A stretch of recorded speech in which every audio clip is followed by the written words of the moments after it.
जी नमस्कार दोस्तों। Read level second में एक टॉपिक लगता है। रीड लेवल सेकंड जो इंग्लिश है, इंग्लिश सब्जेक्ट के रूप में अगर आप रीड लेवल सेकंड को यूज़ करते हैं, रीड लेवल सेकंड जो इंग्लिश के रूप में सेलेक्ट करते हैं, तो एक टॉपिक लगता है इन्फेरेंस। इन्फेरेंस का सामान्य अर्थ होता है अनुमान, कि इसमें अनुमान लगाया जाता है। तो मैं आपको समय खर्च ना करके और शॉर्ट में बता देता हूँ इसको। ये बेसिक है, ये बेसिक में से इतना क्वेश्चन पुटअप होते नहीं हैं, लेकिन मैं आपको बेसिक बता रहा हूँ कि induction, deduction and abduction. Induction में दोस्तों ऐसा होता है कि अगर पार्ट असत्य हैं, किसी भी चीज़ का मतलब कि अगर इसके अंग, एक तरह से अंग मान ले, कोई चीज़ अंग के लिए असत्य है तो ज़रूरी नहीं है कि वो उसका जो निष्कर्ष है वो सत्य हो। अगर वो असत्य हैं, पार्ट के लिए असत्य हैं, तो निष्कर्ष के रूप में सत्य भी हो सकता है। और डिडक्शन यानी कि अगर पार्ट के रूप में सत्य हैं, पार्ट के रूप में अगर सत्य हैं, तो ये जो निष्कर्ष निकल सकता है वो असत्य भी निकल सकता है।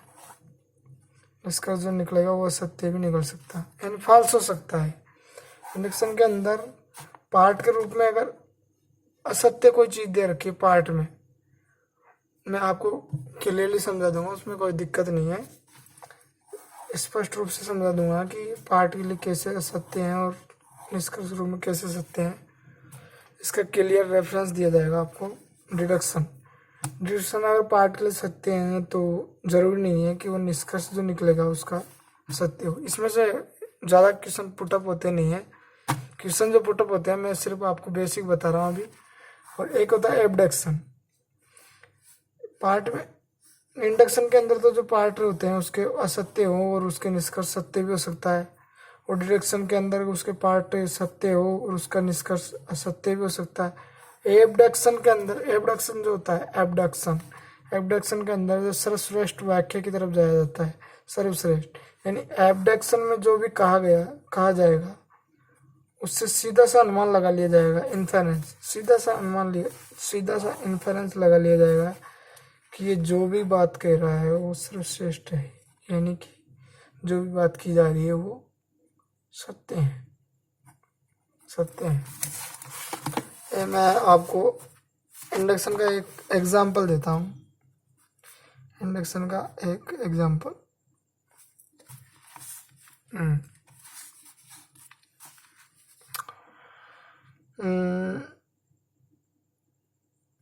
इंडक्शन।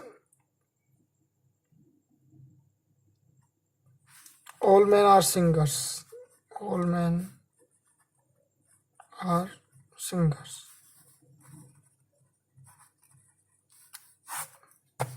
सभी आदमी क्या है? गायक है, गायक कलाकार है। सभी आदमी, मैं आपको हिंदी बता देता हूँ, सभी आदमी गायक कलाकार है। ये इनकरेक्ट है। सीधी सी बात है, सभी आदमी गायक कलाकार नहीं सकते। ज़रूरी थोड़ी है कि सभी आदमी गायक कलाकार। कोई टीचर भी हो सकता है, कोई डांसर भी हो सकता है, कोई कुछ भी हो सकता है। तो ये इनकरेक्ट है, सीधी सी बात है। इसका जो पार्ट है वो इनकरेक्ट है। फिर उसमें पूछ रहा है कि अमजद अली खान, अमजद अली खान ले लो, अमजद अली खान। या फिर तुम ले लो राहत फतेह अली खान ले लो, मेरा तो फेवरेट है Rahat Fateh Ali Khan. Rahat Fateh Ali Khan was a singer, ये बात करेक्ट है। Rahat Fateh Ali Khan was singer, sorry, Rahat Fateh Ali Khan was a man, यानी सभी आदमी गायक कलाकार। All man are singers. पहली बात ये कह रहा है कि सभी आदमी गायक कलाकार, ये इनकरेक्ट है। फिर Amjad Ali Khan is was man, Amjad Ali Khan या राहत फतेह अली खान एक आदमी है, ये बात करेक्ट है कि वो आदमी है। तो इसका जो इन्फेरेंस निकला जा रहा है, देयरफॉर इसीलिए अमजद अली खान या अमजद, शॉर्ट में लिख देता हूँ मैं, टाइम वेस्ट नहीं होगा, रात अमजद अली खान वाजी सिंगर, और इसका इन्फ्लुएंस निकला करेक्ट। यानी दोस्तों मैं कहना चाह रहा था कि इंडक्टिव जो इंडक्शन है, इंडक्शन इन्फ्लुएंस में क्या होता है कि इसमें पार्ट है, जैसे आलमीनार सिंगर्स, वो सत्य हो सकते हैं, इनकरेक्ट। अमजद अली खान वाजी सिंगर, अमजद अली खान या राहत फ़तेह अली खान वाजी में, ये करेक्ट बात है। लेकिन जो इसका जो इन्फ्लुएंस निकल रहा है कि देयरफॉर इसलिए अमजद वाजी सिंगर, क्योंकि इसलिए अमजद अली खान सिंगर, क्योंकि अमजद अली खान, ये तो बात करेक्ट है कि अमजद अली खान अगर एक आदमी है तो इसका मतलब ये है कि अमजद अली खान सिंगर, क्योंकि सभी आदमी सिंगर है।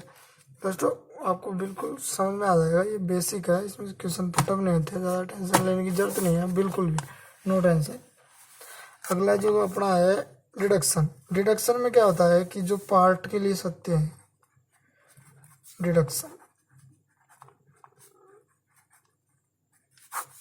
जो पार्ट के लिए सत्य है, वो जो निष्कर्ष के लिए है, निष्कर्ष के लिए असत्य हो सकता है। जी बिल्कुल, यानी कोई चीज़ अगर पार्ट में सत्य है, या पार्ट में सत्य है और या पार्ट में सत्य है, यानी कि इसका एग्जाम्पल देते हैं। एग्जाम्पल से क्या पूरा समझ में आया, नो टेंशन, बिल्कुल टेंशन नहीं लेने का। पार्ट के लिए सत्य है, यानी ऑल फ्रूट्स आर स्वीट,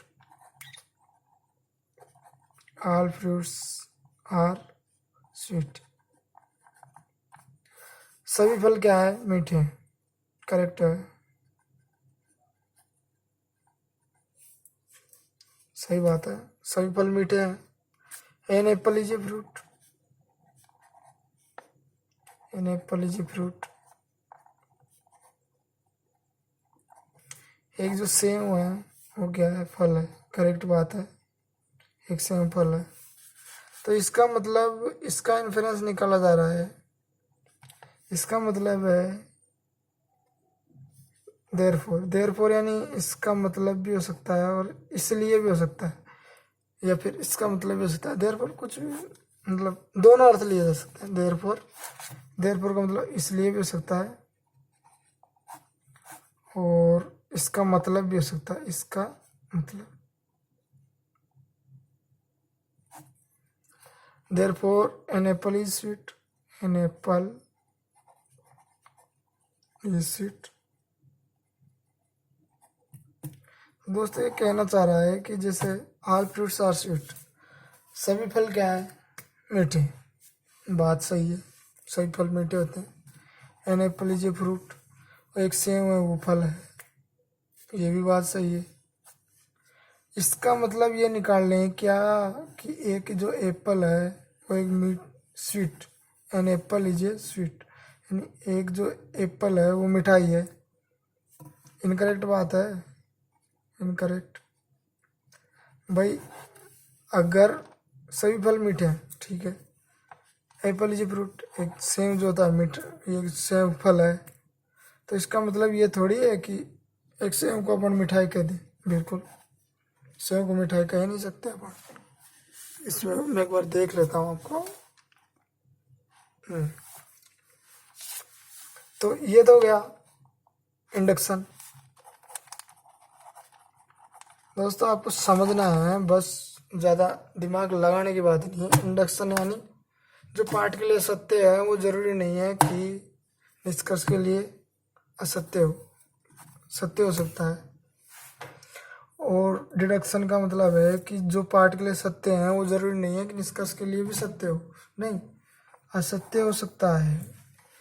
बता तो रहा हूँ आपको दोस्तों, ऑल फ्रूट्स आर स्वीट, सभी फल मीठे हैं, सही बात है। An apple is a fruit, एक सेब है जो फल है, ये भी सही बात है। इसका मतलब ये थोड़ी है कि एक एप्पल है वो स्वीट है, यानी कि एप्पल को मिठाई थोड़ी कह सकते हैं। That's all. ये तो प्रॉब्लम सॉल्व हो गई। इंडक्शन, डिडक्शन, ये जो मेन है। और एक होता है एबडक्शन। एबडक्शन में दोस्तों सर्वश्रेष्ठ व्याख्या की तरफ जाया जाता है। सर्वश्रेष्ठ व्याख्या की तरफ जाया जाता है। यानी एबडक्शन के अंदर दोस्तों अगर कोई बात की जाती है, ठीक है, और उसके जो पार्ट के लिए सत्य हैं वो अंग के लिए भी सत्य होती है, और जो पार्ट के लिए सत्य हैं वो उसके अंग के लिए भी सत्य है, असत्य है। इसका मतलब है कि जो भी बात कही जाएगी एबडक्शन के अंदर वो सर्वश्रेष्ठ व्याख्या की तरफ जाएगी। सीधी सी बात। जो अपना दोस्तों मेन टॉपिक है अपना इन्फेरेंस के अंदर है। रीट के अंदर एक लगता है ये इन्फेरेंस है। इसका आपको बेसिक कंप्लीट हो गया। इन्फेरेंस का बेसिक कंप्लीट हो गया। आगे जो आपको दिखाया जाएगा, आगे आपको बताया जाएगा कि जो मोस्ट इम्पोर्टेंट, कभी कभी क्या है कि एग्जामिनर इम्पोर्टेंट, कभी क्या है दोस्तों, कभी कभी क्या है एग्जामिनर बेसिक में सिर्फ क्वेश्चन पुटअप कर सकता है, क्योंकि एग्जामिनर का कोई अपन बिलीव थोड़ी कर सकते हैं कि अगर मान लो एग्जामिनर चाहे तो बेसिक में से उठा के दे दे और एग्जामिनर चाहे तो उसके पार्ट के अंदर से भी उठा के दे दे। तो ये जो बेसिक था वो कंप्लीट है, एक तरह से बेसिक कंप्लीट है। कि सीधी सी बात है, अगर आपको जो पार्ट के लिए सत्य है वो जरूरी नहीं है कि अपना जो इस निष्कर्ष है उसके लिए भी असत्य हो, क्योंकि वो सत्य हो सकता है। ये तो होगा इंडक्शन। और जो पार्ट के लिए सत्य है वो जरूरी नहीं है कि निष्कर्ष के लिए भी सत्य हो, क्योंकि वो असत्य हो। और स्पष्ट मैंने दिखाया आपको, ये देखिए, ये जो देखा, एक बार और वीडियो देख लेना, वो कोई दिक्कत नहीं है, वो बाकी समझ में आ जाएगा, उसमें कोई टेंशन लेने की बात नहीं है। मोस्ट इम्पोर्टेंट जो रीट 2017 एग्ज़ाम तो 2018 में लगी शायद, जी बिल्कुल, एग्ज़ाम 2018 में लगी थी। उसमें जो क्वेश्चन आया था वो फैलेसीज पे वैसे बना था, फैलेसी। और जो दोस्तों फैलेसी जो होती है, मैं आपको शॉर्ट में बता देता हूँ। ये होता है कि इसमें जो अनुमान लगाया जाता है वो क्या होता है, झूठ का, झूठ। इसमें क्या होता है दोस्तों, झूठ चलता है, झूठ चलता है। सीधी सी बात है, जो फैलेसीज होती है वो झूठ पर आधारित है। फैलेसी बहुत प्रकार की होती है दोस्तों, वैसे बहुत सारी है, बहुत सारे साइंटिस्ट हुए हैं इसके, वैज्ञानिक बहुत सारे हैं। लेकिन जो आपको इम्पोर्टेंट फैलेसीज पढ़नी है वो मैं आपको अगले वीडियो में बताऊंगा। इसके लिए आप मेरा अगला वीडियो ज़रूर देखें, पूरा कंप्लीट आपको निष्कर्ष रूप में एक्सप्लेनेशन के साथ में अच्छी तरह से समझाया जाएगा।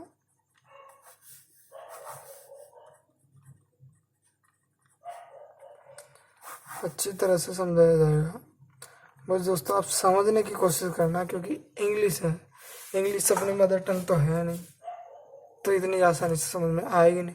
बस इसको समझने की ज़रूरत है। एक या दो क्वेश्चन कन्फर्म है इसके, दो क्वेश्चन तो कन्फर्म, एक क्वेश्चन तो कन्फर्म आएगा, ये ज़रूरी नहीं है कि। और आपको पता है कि नौकरी लगने के लिए बंदा एक क्वेश्चन से भी रह जाता है। एक क्वेश्चन इम्पोर्टेंट है, तो मैं आपका ओनली 15 या 20 मिनट लगेंगे। उसके बाद में ज़रूरी नहीं है कि अगर 15-20 मिनट के बाद में कंप्लीट नहीं होगा तो मैं अगला वीडियो एक और बना दूंगा, उसमें आपका कंप्लीट हो जाएगा। दो वीडियो बनाने पड़ेंगे, कंप्लीट हो जाएगा आपका, एक नंबर कंफर्म हो जाएगा। मैं आपको इम्पोर्टेंट फैलेसीज दिखाने वाला हूँ, उसमें कोई दिक्कत नहीं है। आप मेरे चैनल को सब्सक्राइब जरूर कर देना दोस्तों।